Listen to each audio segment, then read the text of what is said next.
and welcome to the God is a Geek podcast, episode number 476. I'm your host, Adam Cook, and I'm joined this week by... Should we just do them at the same time? Let's just do them at the same time. They're both great people, so let's just introduce them right now. It is... Ready? Chris Hyde and Mick Fraser. Hello to you both. Hello. How's everyone, all right? Oh, yeah. Yeah, I'm good. It was one of those. That was one of those awkward. Well, we'll both let each other answer first, Yeah, and then none of us answered. So yeah, it goes against every rule of We're podcasting to do that. Yeah. I feel, and that's why I do it. Like I should introduce you one at a time. You say your little bit, then we move on to the next person, and I even have buttons set up for the cameras to do that. But I feel like the way to subvert expectations is to just make my own rules up and be as unprofessional as I possibly can.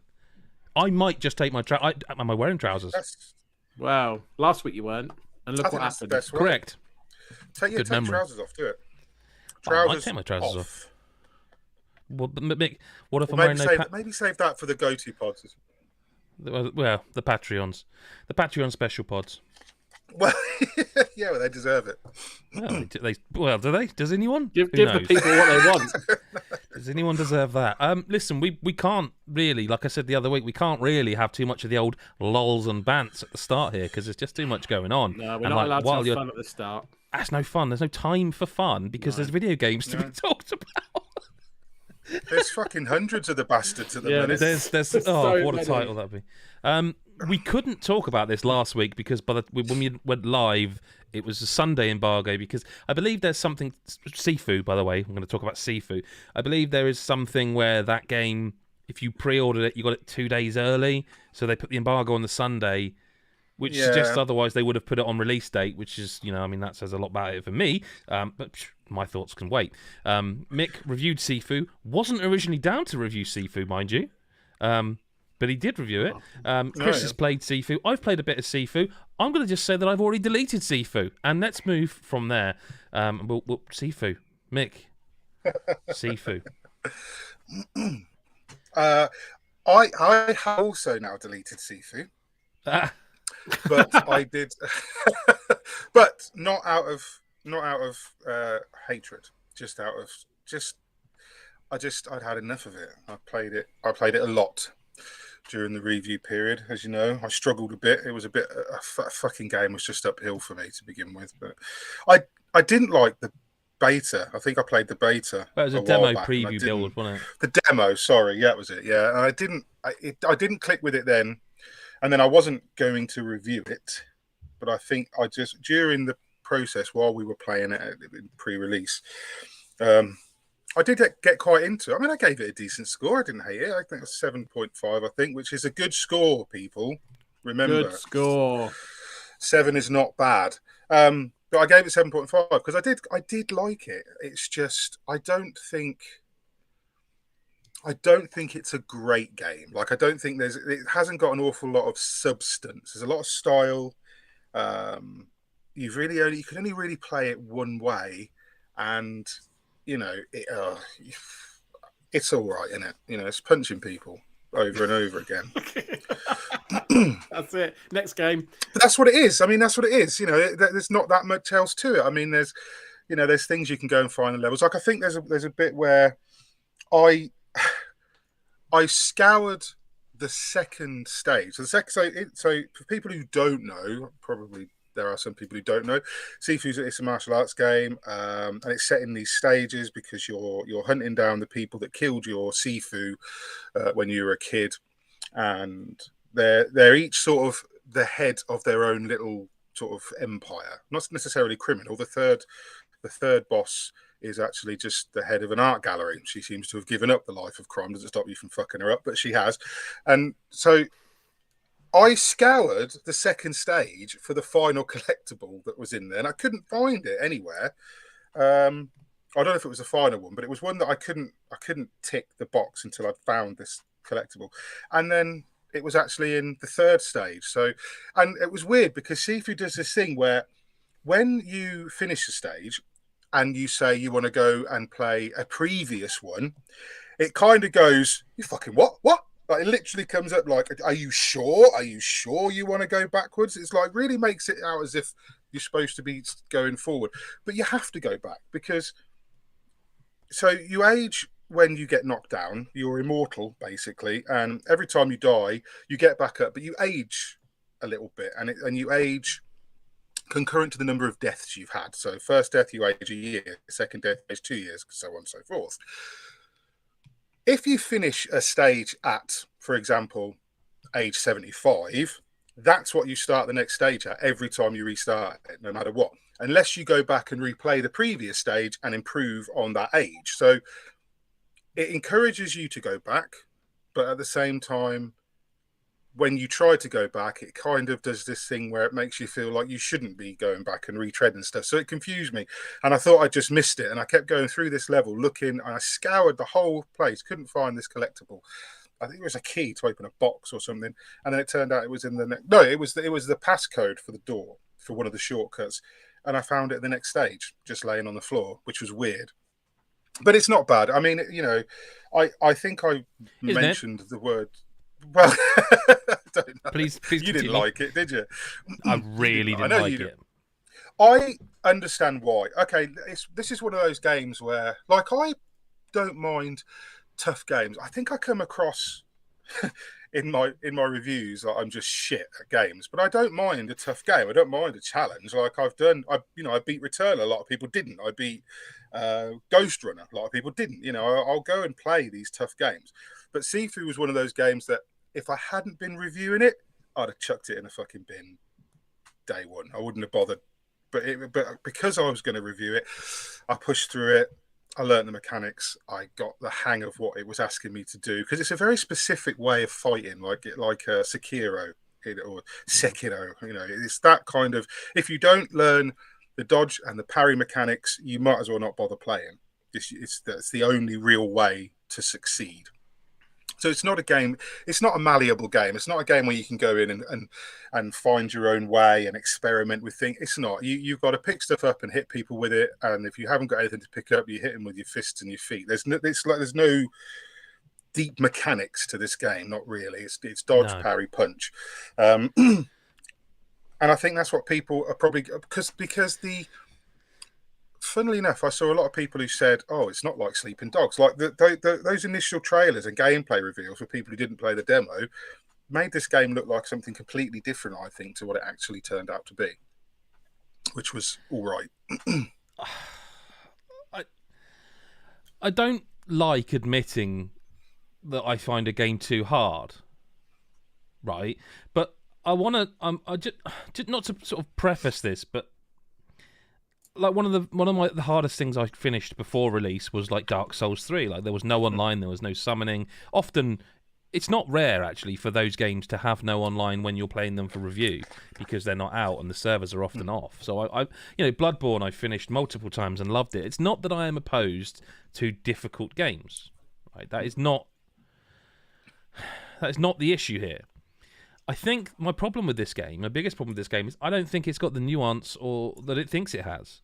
Like I think it thinks it's this really amazingly tight experience, and yet I don't think it is. I don't think the parry window is particularly tight. I think it just ganks you non-stop. I think when you just have a 1v1 bit or 1v2 is not even that bad. It's absolutely fine, and I think it deliberately throws you into encounters where you're getting battered, and like you might. I had one experience where I blocked an attack, and I'm like, okay, but then another attack came in and it just broke my block because I didn't have enough. What's the meter called? Not like stamina, I guess. Structure. Stamina, isn't it? They broke your poise essentially. Yeah. And then literally, so I had my poise broke, which knocked me on my back, and then another enemy came from the other part of the screen and just hit me with a stick, and that was it. Lost one life. Chalk up another 8, and it's like that. That was the last time I played it, and that was from going from 20 to 21. I was like, well, I'm not even at the boss yet, so I'm already fucked. And it's like I am not playing this anymore. I don't think it's bad. I want to say that. I'll tell you what it is as well. Yeah. I don't think it rewards you enough. So you think of a game like we said, like Dark Souls and Bloodborne. I played Bloodborne pre-release and Dark Souls 3, I think, or 2 pre-release. Tough games, but there's a thing where you hit a wall and you're going to hit, like Monster Hunter's the same. It's almost exactly the same, feeling. You're going to hit a wall. You are. We're going to all be playing Elden Ring at the end of the month, I'm sure, and we're going to hit walls with that over and over again. And it's no, but I don't know that that's fair, because I think those games again reward you for that's what you're saying, isn't it? That's what you're saying. That's no, my but point. I mean, they reward you for accepting that you're not doing it right. Like, yeah, with look, we'll talk about Elden Ring. I've played the first 6 hours or a 6 hour slice of the game.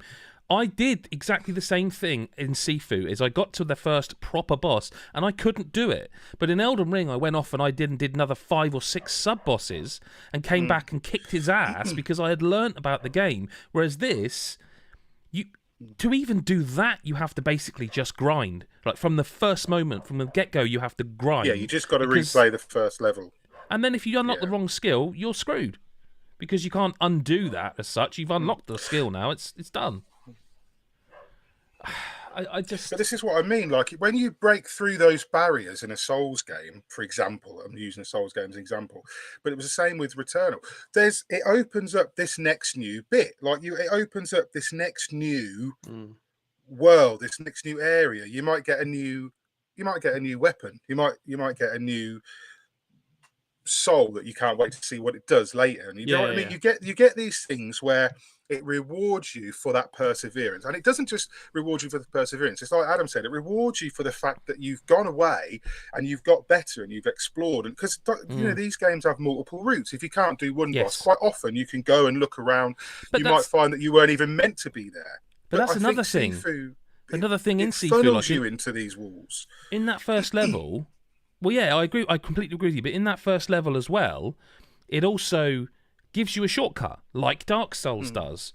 But Dark Souls, like even Elden Ring, so the first major boss, there's they're called Sites of Grace. There's one on the way to it. There's another one somewhere midway, and then there's one right outside the boss encounter. And it does that all the time, and Souls games do that all the time. So it's like, look, we get it. If you just want to keep going against this boss over and over again, if you want to bump your head against him and do that, cool. You're probably still going to fail, but cool, you can try it. In this one, the shortcut still takes you through the worst encounter on the way. Like where the first level, it takes you through the bit where you've got to fight off 6 or 7 in a factory. It still takes you through that section. Like that's the stage what's 2 boss is like that. The stage 2 boss, from the shortcut to the boss, there's so much to go through. I mean, the third stage and I think the fourth stage, there's a shortcut that takes you straight to the boss. And I mean from entering the stage straight to the boss. When you've unlocked that shortcut, you don't unlock it until the end of the stage. But stage 2 was just a ball ache. It was just you lose and you go back, so you go in to try again. You've got the shortcut open, but the shortcut cuts out like one little mini boss and maybe an encounter, and then you've got the rest of the stage to go through. I found that tough. I did go back. I did improve my age on it and what have you, but I got to the point where I just couldn't be asked anymore to keep trying to get better at it, because I didn't think there was a purpose. I thought, what's the point in getting better at it? I've only played a bit of this game, right? And we had a lot of conversations when you guys pre-release, when you guys were playing it. I've only just played it very recently. I will say I've played it after launch, and I know there's been difficulty tweaks at launch, which so I don't have a frame of reference other than the launch equivalent. People could see behind the curtains. I tell you. Yeah, but I played it last night. I've played the intro and the first level, if you want to call it that. The first area, and I beat the first boss, and I did it first time. Right now, I will say that is not me coming in going Benny Big Potatoes, where you two are just crap or anything like that. But it's difficult for me to have a comparison to say, well, is this game just now a lot easier? I know the first boss, I think, has been toned down in that so it might be that level 2, which I haven't played yet, I'm going to get my ass handed to me. But my second boss is easier, actually. What's that? Second boss is easier. Okay. Yeah. My observations of this game from what I've played, there's a few things. One, I would say to people, you said it, you were right, Mick. You have to parry or dodge in this game. It's very much Sekiro.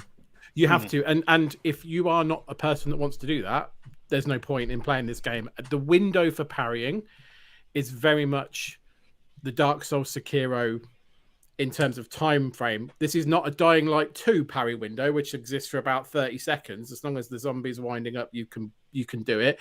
This is very much at the point of impact. You have to press it at the moment, and then you can then move forward with trying to break down the structure of the enemies. And there's going to be 5 people surrounding you, so good luck picking the moment when the person you don't know is going to attack you is going to do it. So I would say to people, if you never were a fan of parrying in Dark Souls, or you didn't get on with Sekiro, you're probably not going to get on with Sifu, and just because that is the game. That's to fair. Your point, you can't, with something like Dark Souls, and I hate to always go back to Dark Souls, but it's a relevant point for what I'm about to say. You could perfect parrying in Dark Souls and own most of the main enemies in that game, even the final boss, right? That's not spoiling anything for anybody that hasn't played Dark Souls. But you could also, to your point, learn pyromancy, or become a tank, or learn sorcery, or get good with dodging and other things that enabled you to, because I was shit at parrying in Dark Souls. Same. I still beat it. And that's the point. Like, I didn't get good at parrying until after I'd finished Dark Souls, and I went, I'd probably give this thing a go. Yeah, because I'd just go magic or tank or whatever. Anyway, whereas this game, that's literally the only thing you're not going to be able to beat this Sekiro. game if you don't do it. It is Sekiro. Because you mentioned it's like Dark Souls and Sekiro. I want to make a distinction there, because to me, this is nothing like Dark Souls. It is everything like Sekiro. Sorry, what I meant was the parry window as well. The parry window is like Dark Souls. Yeah. But yes, in terms of the principle of it, it's Sekiro. It's all in terms Sekiro. of structure and poise. Yeah. So, word of advice: don't go near Sifu if you don't like Sekiro, or never got on with parrying, because you're not going to be able to beat this game any other way. That I completely agree with you guys. The thing as well that frustrated me, it's difficult to say because I'm Benny Big Potato, did it my first go. I think the camera in this game needs work. I think the camera in this game, when you're surrounded in an environment with 5 or 6 enemies, particularly in those situations, you haven't got time to course correct a camera that's going all about the place when you're also trying to get millisecond perfect parries against 5 different enemies. And there were a fair few times when cameras got, for me, even on that first level, got stuck on doorways or walls or anything, because you're trying to get some space between you and some enemies, so you might go near a corner or something, and then it just gets stuck. I can't see what's coming, and then I'm dead, or I've just lost half my health in a second, because arguably something that I don't want to have to control in this moment. And I think that's a frustration. And I also think, like you guys touched on it as well. That's why I really like the corridor fights. The corridor fight. Well, I was going to mention that. Thank you for reminding me. And it's really good because the camera pulls out and it's just a timing and it becomes Streets of Rage for about 30 seconds or however long it takes. That is fucking It does superb. that a few times in the game. Then, it's great. Then it just lets you play that game without the added faff. And you just, as long as you get the timing right, you feel like you can do it. And those, I mean, I'm glad there's more sections of that, because when the camera pans round for the first time, you go into the corridor, I was like, that's cool. And I enjoyed that part versus other areas where I've been in closed environments. I've struggled a bit more. The reward bit that you guys were talking about is it's almost obtuse in the way it just goes, you're not fucking unlocking anything here. Like, it literally, you want to permanently unlock it? Well, that's going to cost you the XP that you just are never going to accrue. I didn't know you could do that, did I, Adam? No. I had a conversation with Adam. I was like, how the fuck do you do that? And he said, it's not there until you unlock it the first time. It's worth saying that at 2 points, 2 different people we pretty much all of us were playing this pre-release, but the 2 different people, I thought your game was bugged because you couldn't find that. I then thought Chris White's game was bugged because he was having issues with the aging mechanic. I don't know. I mean, even if there was a stealth button, I think I would perhaps get on with it more. So that, like, I just keep thinking about that shortcut.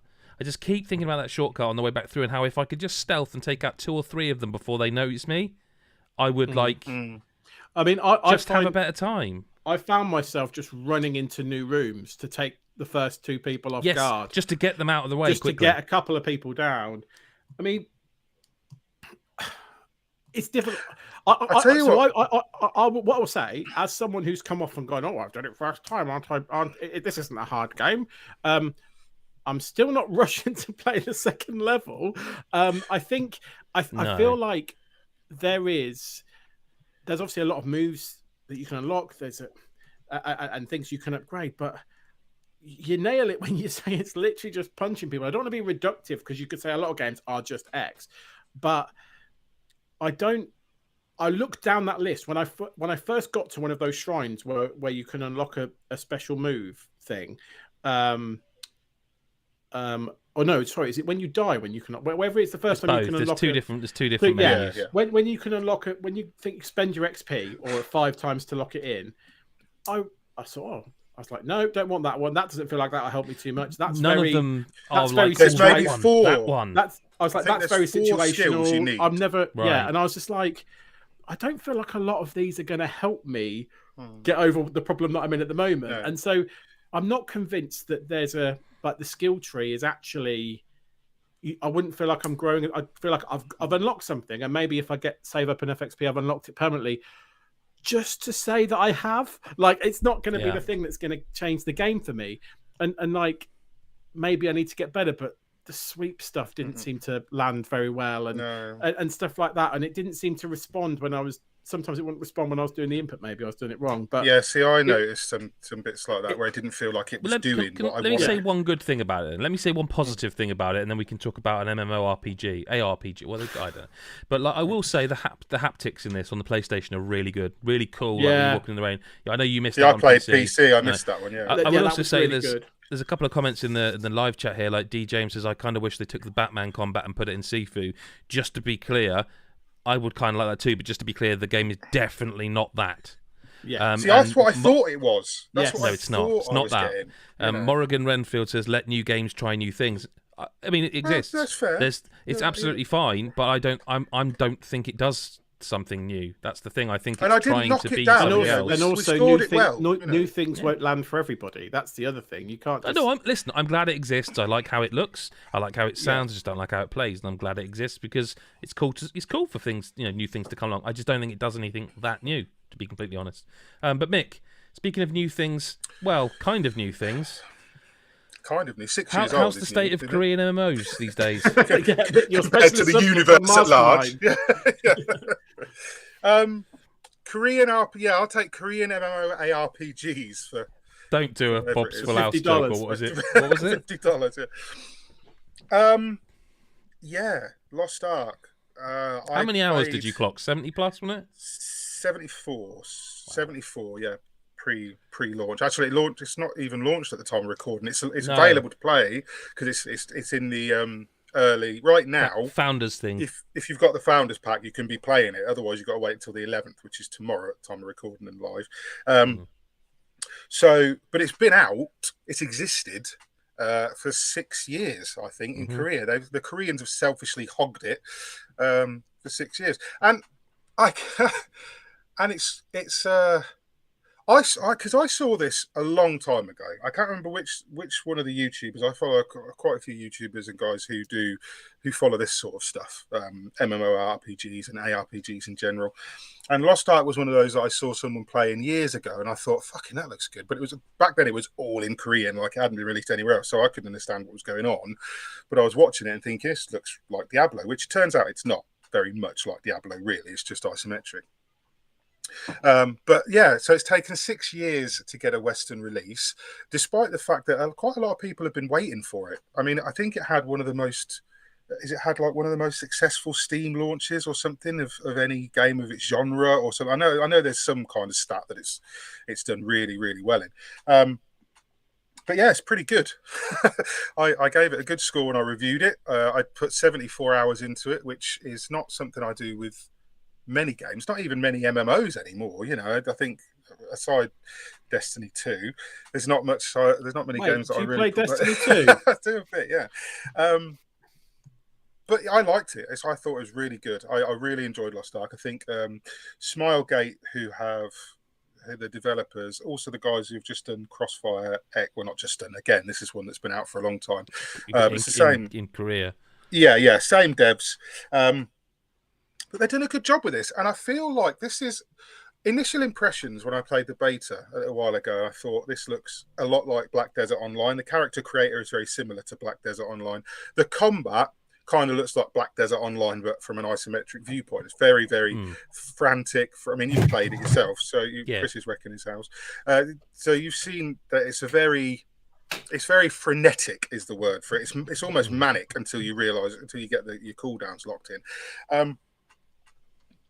But Smilegate know what they're doing. They've built on this game. So what we've had released isn't really Lost Ark as it has been. This is, I mean, even this release has got new stuff in it, like which people don't know because they won't have been able to play it, prior to this. But it's got 3 new continents. I mean, this game is fucking huge. I mean, it's huge.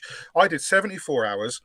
I reached the end game. I have not, I'll be, full disclosure, I have not finished the story campaign at 74 hours. Somebody said you can blast through to the end game in about 12 hours, hit level 50 and reach the continent. And you probably can, because at a certain point you get a ship. And once you've got the ship, really, there's nothing stopping you just going straight to the continent where the end game is, grinding to 50 and jumping into the story there. But like it's absolutely enormous. It's massive, and I think I've still got 4 or 5 continents to explore. It does this wonderful thing, I think, where even though it's an ARPG, and I played pre-release in a public test server, so there was nobody else really playing. I bumped into a few people, and tellingly, it was the same few people I bumped into over and over again.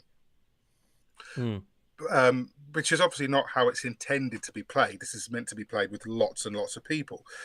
But playing it almost like a standard ARPG, which is how I was playing it on my own, working through the story.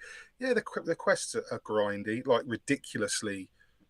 Some of them are almost patronizingly simple. Like some of the quests are literally go over there and tell him something, and then he tells you to come back and tell this person something, and that's the quest done. You literally get XP for doing that and rewards. Some of it is really patronizing and easy, but it does this great thing where obviously it tells an overarching story, which is about the Lost Ark, which is sort of an ancient device that got rid of all evil, some MacGuffin, and it's been scattered around the world. And then you go around and you... Probably a better title, some MacGuffin. Yeah, the Lost MacGuffin. That's what it is. In all fairness, that's what it is. You're not pretending. It's not Shakespeare. We're looking for bits of a broken device that's been scattered around the world. It's standard MMO or RPG guff, really. But each sort of continent, the first probably I think the first 2 or 3 continents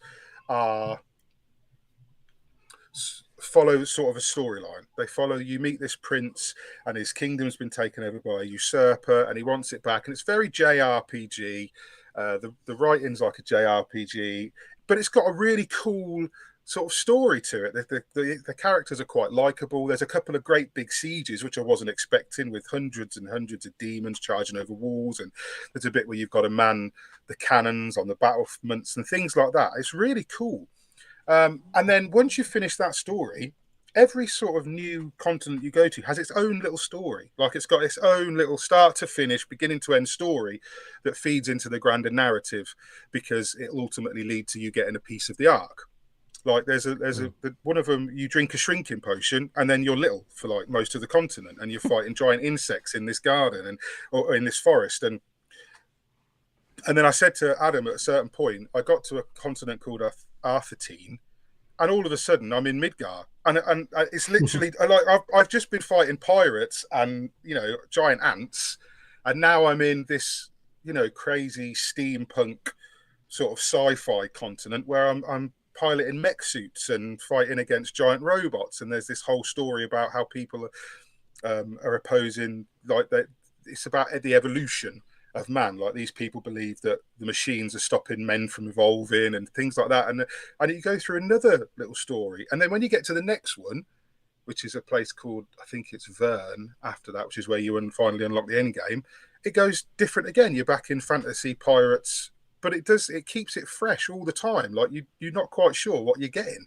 And that's interesting because I find, like, you play the Elder Scrolls, for example. I'm just plucking that out there. I'm not picking on it. I've never been able, despite being a massive Skyrim fan, a big fan of the universe, I can't get into the Elder Scrolls Online. I've tried. Okay. And part of that is because no matter where I go, it all just feels the same. And Right. there's always just a mess of crap to deal with when you first get in there. You don't know what's going on. It's very hard. Lost Ark does this thing where you go to an area, it gives you a quest. You go to that quest giver will give you something to hand in at the next place you got to go. You go and do that, you get a quest to hand in at the next place you got to go. And it leads you. And it's intuitive, but it leads you through the game. Very, very simply. There's never a point where you're like, well, how do I get to the next continent, or where do I go now? Like, every time I've tried to play Elder Scrolls Online, I've got to a point where I've gone, well, which is the fucking critical path? What am I meant to actually be doing? Am I meant to be doing this because that seems a high level, or am I meant to be doing that, but that seems too low? And I can't get into it. Lost Ark's very intuitive like that. That's what I mean. It feels more like a standard ARPG at times, because it just goes, you're done here now, go here. And you go there, but then it will lead you back now and then. There'll be little things where you can go back to those early continents, because you've got these so many systems. Like, it's so dense. I mean, I said in the review about the currency, how many currencies there are in this game it's like the global stock exchange. And then you've also got systems like the rapport system, where you can literally romance, I think probably about 50% of all the NPCs in the game or something are romanceable. And they have things that they want you to do. They want you to perform songs or perform certain emotes, or they want you to find certain items that you can only find if you're lucky and bring them back to them, and that increases your rapport. You've got a stronghold, which you build up. You've got a pirate ship, you can get an entire fleet of ships that you can sail around the world in and customize and upgrade and change. And you build a crew, and your crew can be upgraded. And there's so much in it. And yet, at the same time, at no point did I go, I don't know what I'm doing now. I don't know where I've got to go. I just always knew where the next point was. And I think for Smilegate to do something that makes it feel that intuitive and that simple, while at the same time being mind-bogglingly complicated, is something that I've not seen. I've played a lot of MMORPGs, and I don't think I've seen one that does that element so well as Lost Ark does. I mean, I have no further questions, Your Honour. It sounds. I didn't quite click with it, but I can appreciate what you're saying. Like, it's just, I think they're one of those genres, aren't they, that you kind of got to give yourself to, or you're not going to be able to. Well, that's the thing. Oh, yeah, it's you kind of got to know you're in it for the 50 hours, or you're not. I guess, and like you're saying with this, probably longer. Yeah. Dead Pete Punk's asking the question everyone wants to know. Yeah. In the chat, he says, "Is it as good as New World?" I'm asking for a friend. Are you the friend? I had more fun with it. I don't know. I wouldn't possibly like to say. I had more fun with it than I had with New World, because it's more instant action than New World. Basically, New World is a bit like it's a bit more the Elder Scrollsy. New World's a bit more ponderous. I think I like it, but it's slow. I think I gave it the same score because I did really like New World. But this is much more, for me, this is more my sort of game, because it does have that Diablo feel. It does have loot shooting out of enemies' heads that you can hoover up, and it has all that stuff that the Diablo sort of clones have. But then it's got this bigger MMO universe at the same time. So I think it's better than New World.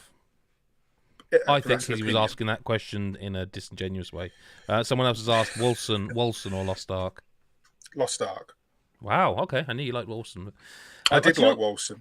Another game that you definitely is very much your kind of thing. Elden Ring. Yes. Good segue. It's a great segue. I love the fact you went, no, please tell me. Please tell me. Like, really?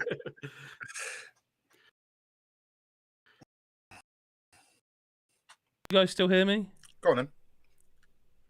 I think you've lost sound, Adam, or something. I've lost this. I can't hear. It's a dramatic pause. That's what I thought. Yeah. Can you guys still hear me? Okay, because I'm having. Yeah, I can hear you now. Yes. Yeah, I was having technical issues apparently for some reason. So sorry about that. Elden Ring. I played it before the closed network test, but I will admit, like when I played that, so when that went I don't want to say public, 'cause it was never public, was it? It was certain access to it, but it was timed that you could only play it between this hour and this hour or whatever. With the CNT for media, you actually didn't have the time limit. You could just play as much as you wanted. But the thing is that wasn't the kind of final game. So like, I was acutely aware that, like, for all I know, this boss might not even be here. Yeah. When I come to play this game properly. I didn't know. Whereas this time I knew this is pretty much the game from the start. Like, there is a sequence before, if you played the closed network test, there is a little bit before that. There's a cutscene, there's a bit of movement, there's a bit of gameplay before that. I'm not going to say any more than that. Christ, I don't know where to begin, because, like, honestly, like, previewing games is a bit weird, okay? Because when you've done it for long enough, more often than not, you could play an hour of a game and kind of have not the makings of it, but you kind of you know there'll be other things that happen and things later on. You know, like, say a God of War, if you previewed an hour of that somewhere in the middle of the game, you'd have a good idea of what it was going to be. You just wouldn't know the narrative beats and you know, things that would happen later that were really cool.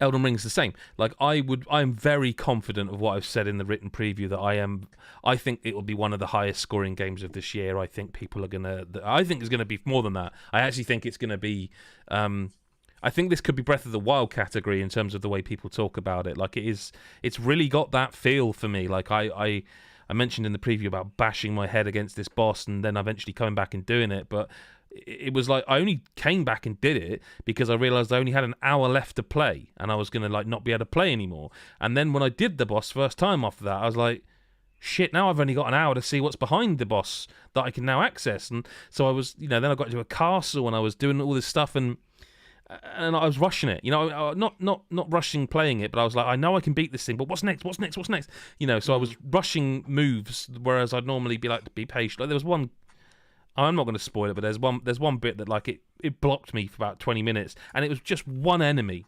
It was one enemy, and I beat him so easily, but I was so not frustrated, I was so sort of panicky about wanting to see more because I was running out of time, that I was just, like, almost like talking about fighting games, like whiffing it all the time.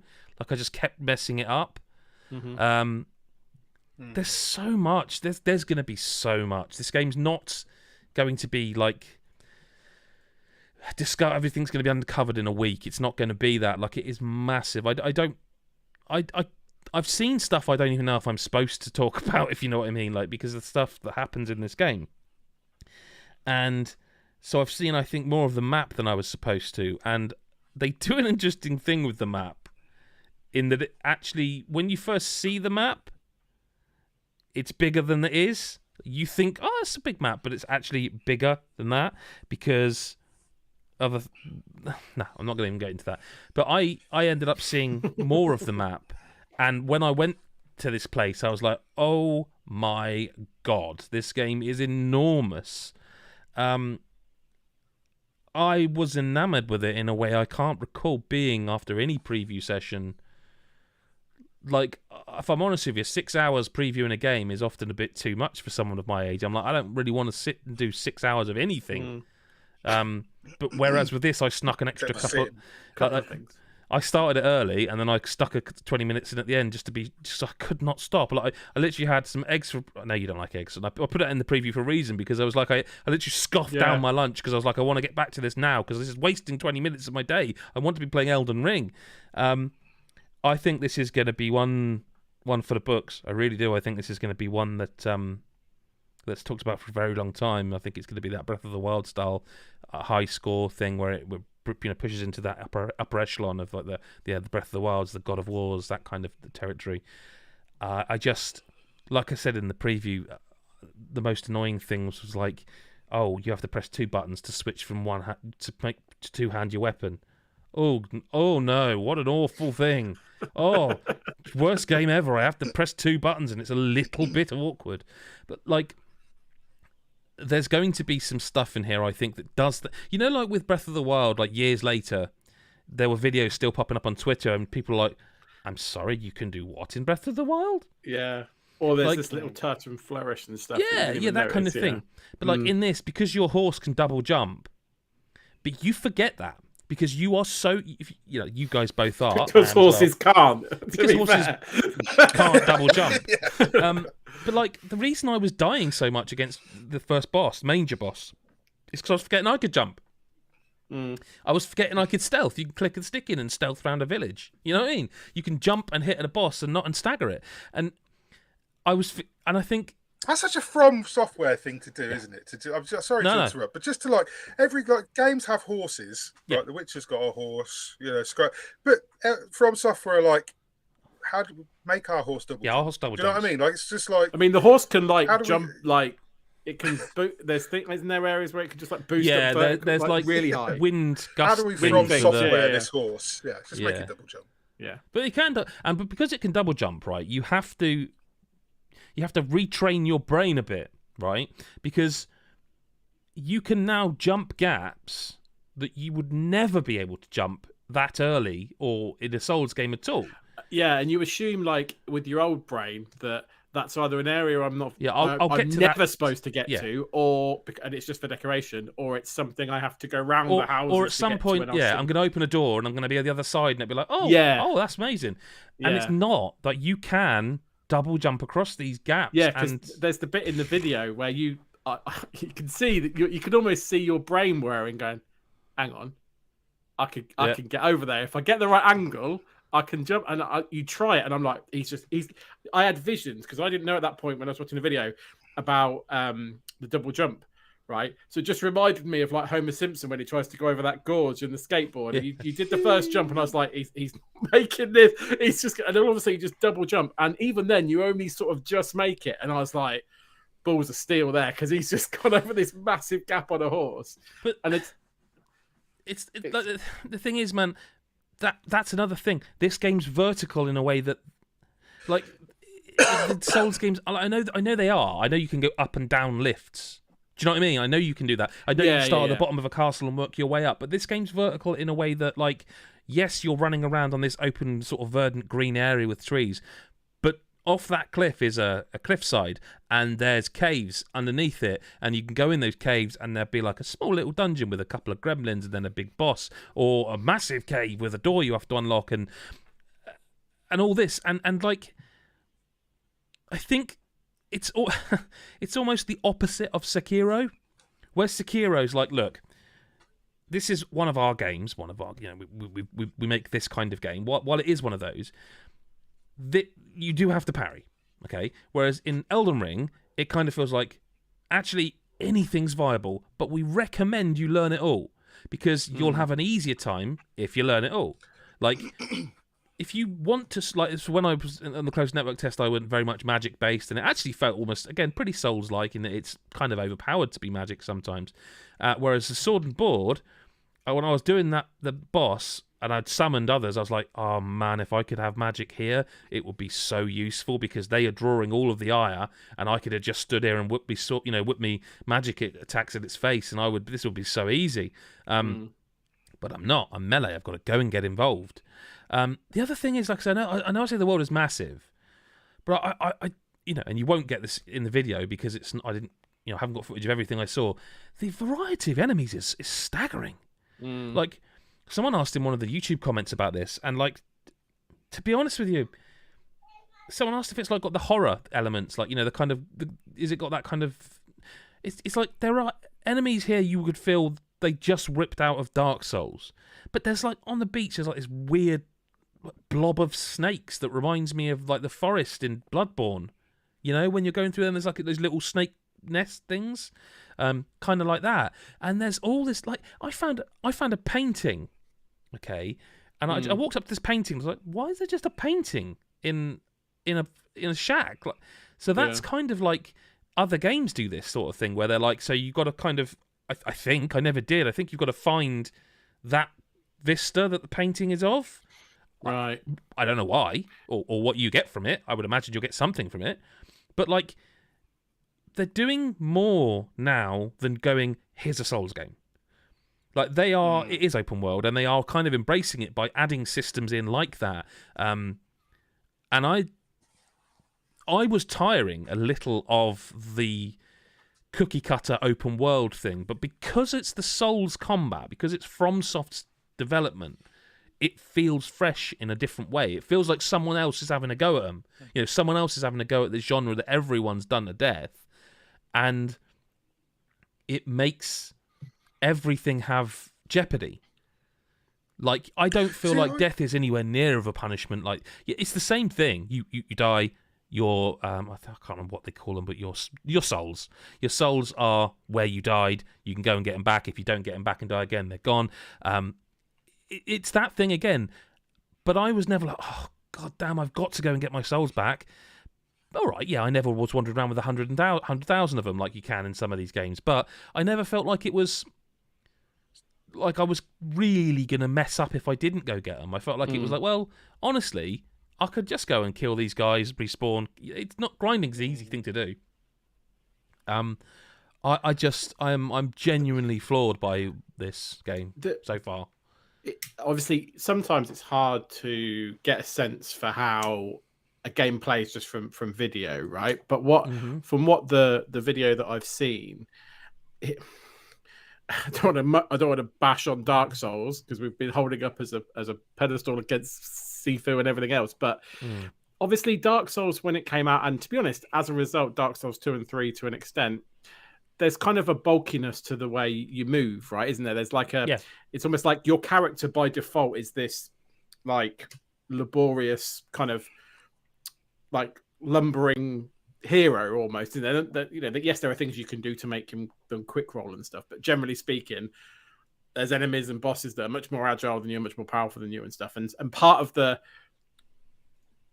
it was overcoming that fact that you're not this ninja assassin piece. And I guess, you know, Sekiro and Bloodborne kind of did go the other way.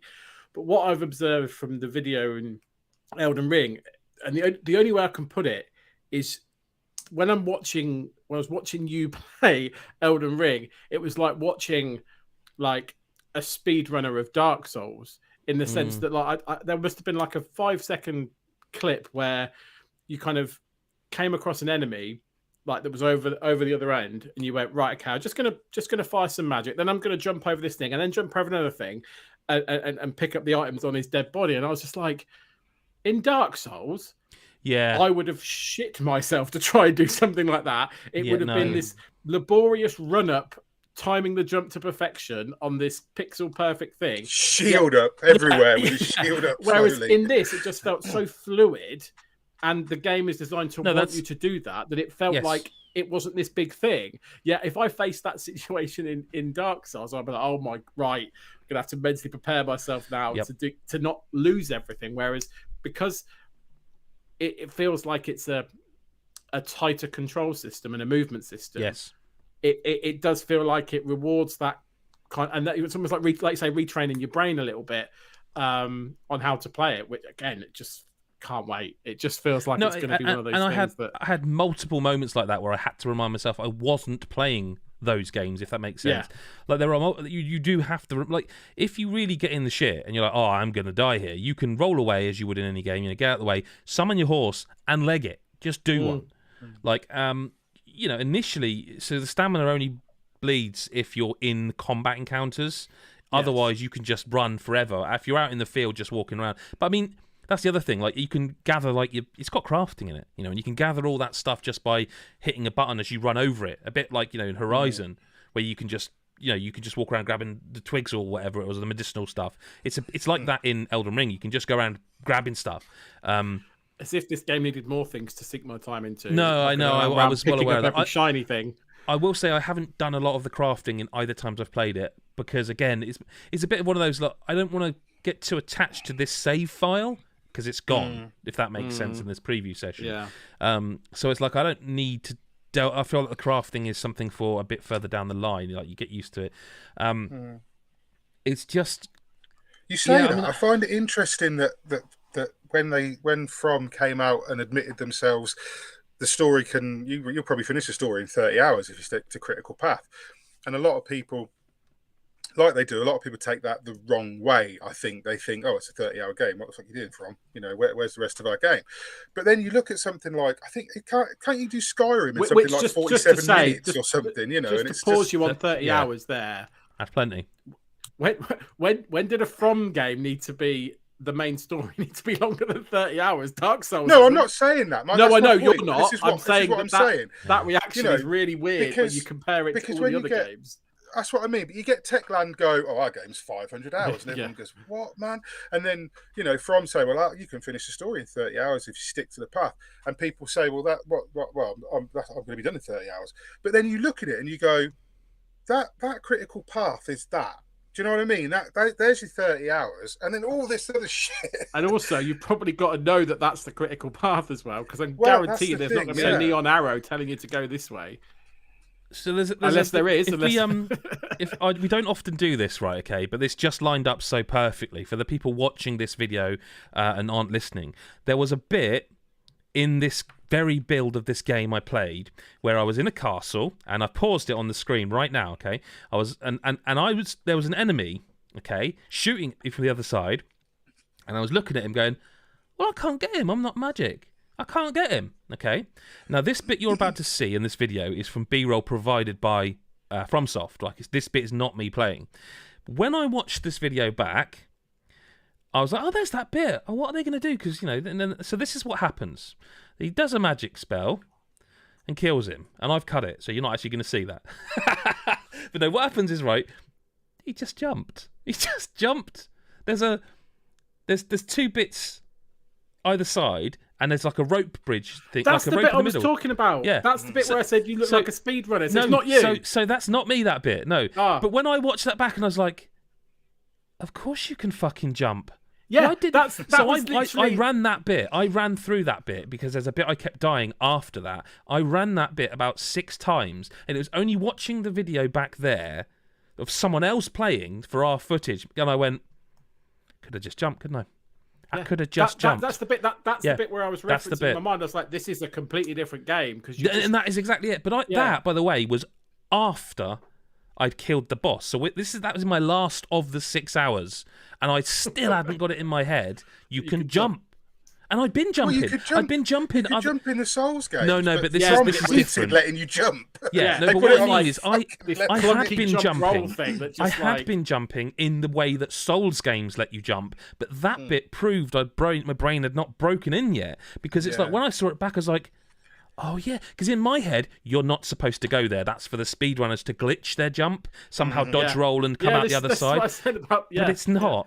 You just can jump. And it's like, that was watching that back. I honestly was like, oh, have a word with yourself. You played it for 6 hours, mate. You know what I mean? And you didn't think. And I went past him, and every time I went past him, I thought, I could kill him if I had magic. But right over in the corner, I don't know if you see it in the video, there's an item hanging off of a body as well. There is, yeah. So I don't know what that fucking item is, because I never got it. And in the B-roll, they've removed the UI. So I still don't know what that item is. And all I had to do was, in one of the 10 times I walked through that room, jump. Just jump onto that bit, and then jump again. And there's like, the jump isn't like this weird stamina-based thing, it's just a jump. Like, I could have just jumped. Whereas, obviously, Dark Souls before, and other games in the series, like, almost like that thing there would be like I say, a pixel perfect. Yes. 2 jumps in a row, don't cock up and die, and it end up being for like a some souls. And whereas like, and it might be, but the fact that it was just, and you don't know how intricate the control inputs are for that, but it doesn't strike me that it's one of those ones that it's pixel perfect. But no, it's most really exciting. What's most exciting about this for me is that you consider From's previous games, Bloodborne and the Souls games, even Sekiro, even those games weren't open world. Obviously, they were. There was a critical path, and there was all these side things, and there were lots of secrets. But there was so much in those games that people were discovering weeks, months, years after the game released. And the exciting thing, and the thing that makes me giddy about Elden Ring, is that it's going to be that, but like to the power of whatever. Ubisoft, to the power of Ubisoft. Mm. Well, yeah, and it's just like now, and the idea of being able to just step into that world and then just go and explore it, do you know what I mean? Like, not, I don't know whether I'm supposed to get down here yet, or so there's a fog door, so that's where the boss is. Now I'm going to go and do this. But to be able to just go, fuck it, I'm just going to ride for a bit and just you can. yeah, and just that has me like a schoolboy. Basically, I'm so fucking hyped to play this game. I've never really have I. I'm trying to think if I ever experienced this kind of. I regret previewing it, if that makes sense. I regret that I was the one that played it because it sounds really wanky, but I know how good it is because I've fucking played a lot of it now. Like, all right, the closed network test you almost can't count because it was the game, but it was not how it was laid out. I've now played 6 hours of the final game, and it's like someone took my toys away from me and went, "Here you go," and then when you've been naughty, you lost your consoles because now I have to wait. And it's painful, but I wouldn't know. You know, it's like it's loss. I'm experiencing loss. You don't miss it until something's gone. And on that note, let's do some listener correspondence. We've got a couple of questions from Mikhail on Discord. He says, thoughts on another HD 2D game? Do you think they're overdoing the aesthetic with Octopath Traveler, then Triangle Strategy, Live Alive, all within 3 to 4 years? No. I love how Octopath and Triangle Strategy looks so much. Yeah, I think 3 games in the same style in 3 to 4 years. There's so many games that get done in other styles. Well, there's 3 Call of Duties in 3 years, so I mean, yeah. I think. Look, if we get like one like every 6 months all the time now for the end of time, then yes, I'll start to get bored of them. Having only played Octopath of those, no, I'm not yet bored of that aesthetic at all. That aesthetic is gorgeous. Accompanied with the music was brilliant, and I can't wait to play Triangle Strategy, quite frankly. So no, not even in the slightest. And I can't imagine after playing hours of Triangle Strategy, I'm going to go, well, I'm burnt out on that aesthetic. Yeah, that looks a bit samey, isn't it? There's another question. There's another question I think is probably directed at you more than myself and Mick. Although it does say, Adam, do you remember Xenoblade Chronicles 2 pre-release? I don't, for the record. But did Xenoblade 3 look good to you? I mean, I will say, yeah, I actually thought it did look pretty good. Like, it looked like visually a step up. I mean, I was not expecting that at all, given how close Xenoblade Chronicles 2 has been. If I'm honest, when that came in, it's like, this is the last one, which they always do, thank God, Nintendo, otherwise everyone's expecting a Marvel's end of credit scene. But one more thing. I was like, this is going to be Zelda, right? And it wasn't. And then when it started, I was like, this looks like Xenoblade. I was like, oh, that's not the game, like the franchise I thought we were going to end on. But I want X again. I want to remake Xenoblade Chronicles X, or even... I wondered, yeah. Give us a sequel to Xenoblade Chronicles X, because I fucking love that game. If there was going to be any Xenoblade announcement, I would have assumed it would have been X on Switch, but, you know... Kind of cool that it's the new one instead. I like Xenoblade Chronicles 2. I bought it, and I played it on Switch. I enjoyed that game. Do I think it looks good? Yes. Yeah. I hope it's moving away from all the boobs that Chronicles 2 the accents had, trouble me. The accents trouble me also. I think the accents... I mean, I don't mind the boobs. Well, no, I mean, we know. But the thing is, they don't seem as... The accents in Xenoblade Chronicles 2 are a little bit out there. I feel like these are probably a little bit more restrained, but we haven't heard all of it, so we'll have to see. But I'm well up for this. And the fact that it's, September? Yeah. September? I mean, yeah. We'll talk about other things in that direct, but Christ, some of the dates that we got given yesterday, I was like, I can't believe this. You go from knowing nothing to all of that. One of Mick's questions was, if you could only have 3 games from that direct, which would they be? Xenoblade. Triangle and Kirby, probably. I mean, Kirby definitely for me. I think, you know, we chatted a little bit about this pre-pod, or before Mick got here actually, about that. I think that Kirby looks like Mario Odyssey 2. Yeah. And when you really think about it, what Mario Odyssey is doing with Cappy is what Kirby's always done. You see something, he sucks him up, he hoovers it up, and he has this ability. He becomes like partially it. Like Mario, he puts the hat on the frog, he becomes the frog. It's kind of what. And you know, I never thought about it until this game came out. It never occurred to me because I've never been a big fan of Kirby. I think this game looks rad, so Kirby's on the list for me. Well, how do we like Mario Kart? Does that?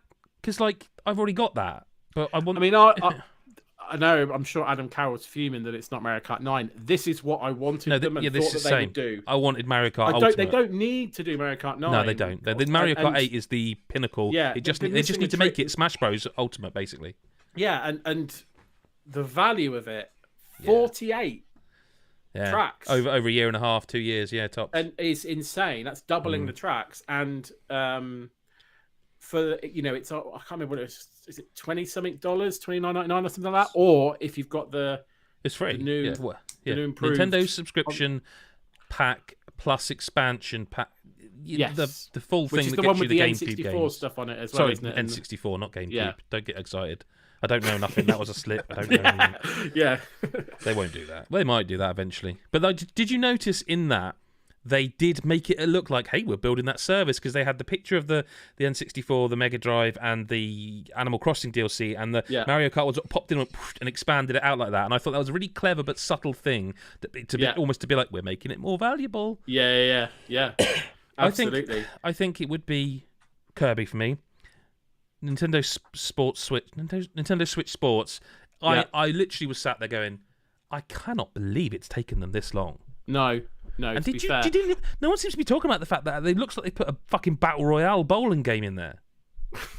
Did you see that? Did you not see that? There's like loads of people lined up, and you're all bowling at once to see who gets the highest score. It's like speed bowling on a mass scale. No one seems to be talking about the fact that Nintendo have done that, and that's like, I mean, the football looks fun. I mean, and then you see that I'm down to a really real struggle, because I actually think this is probably one of the best directs they've ever done. This genuinely like, this is how you do it. It was almost like, all right, lads, I know you all like the direct thing, but we started it and we'll show you how it's done. But Wii Sports 3, or whatever you want to call it, Nintendo Switch Sports would be up there. Kirby would be my number 2 as well, or the 3. So I really love the Splatoon series.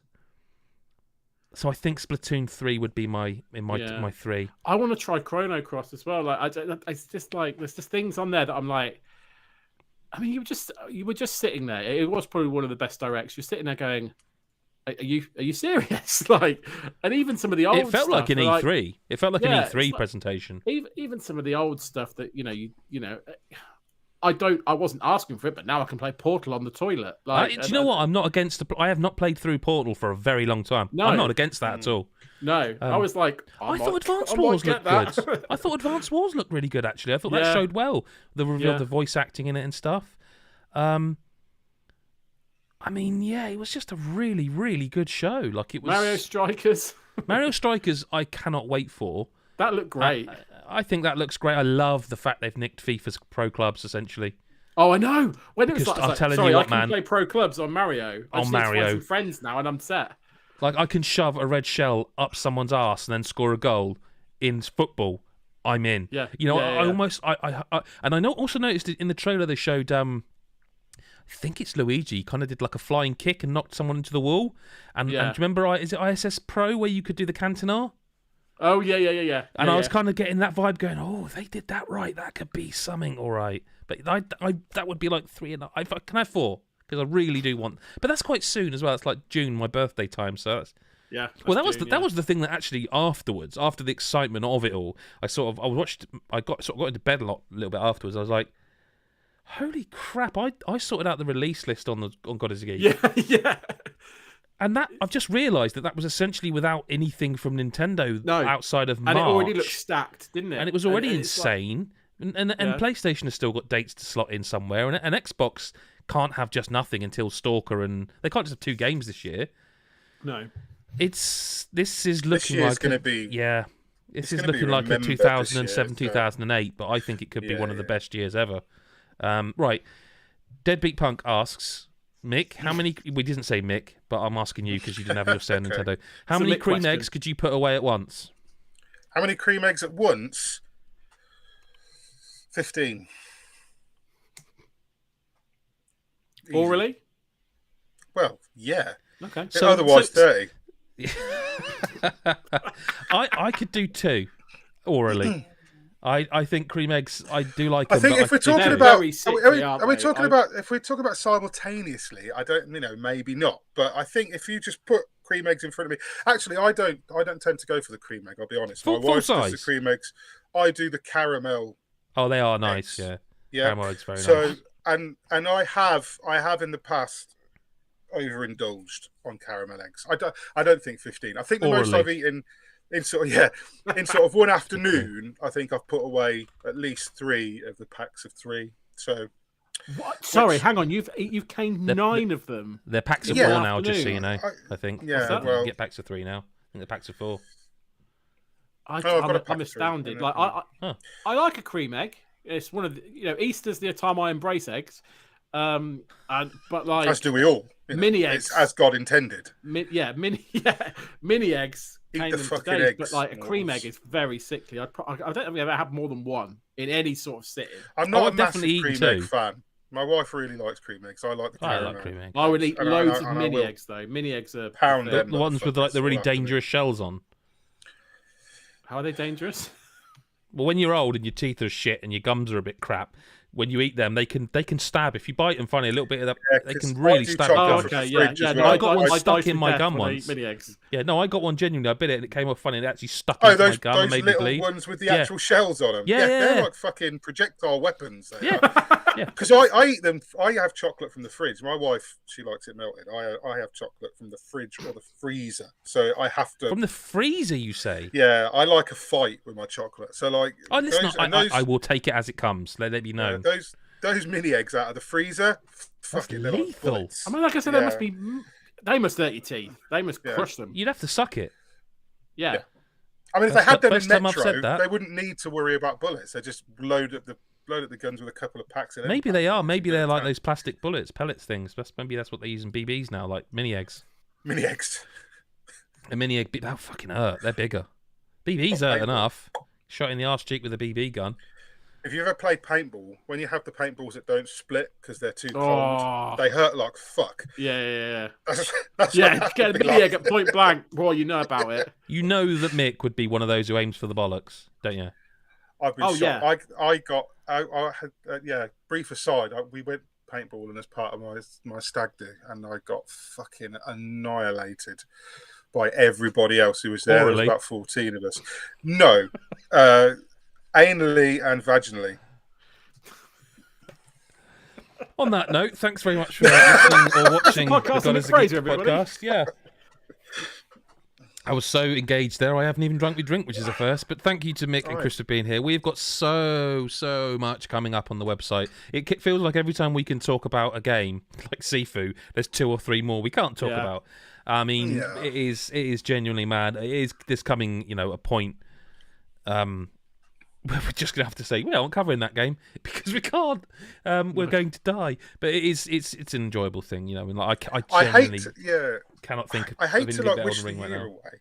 I don't want to wish the year away, but this year's goatee is going to be something else. It's gonna be You know what I savage. mean? It's going to be insane. I think. There's every chance that we'll all have retired by then anyway, because it will have destroyed us on the way. But let's face it, with the rest of the world the way it is, I'm very grateful that we've got games full stop right now, because Absolutely. they are giving me something that is positive.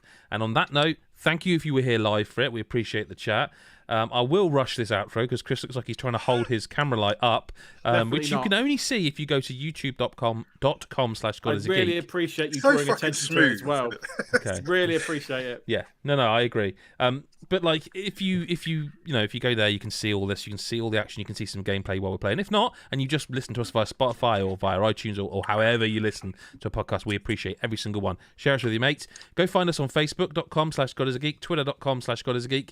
We'll do some fun stuff. Why not? Thanks, Mick. Thanks, Chris, and to everybody else. No problem.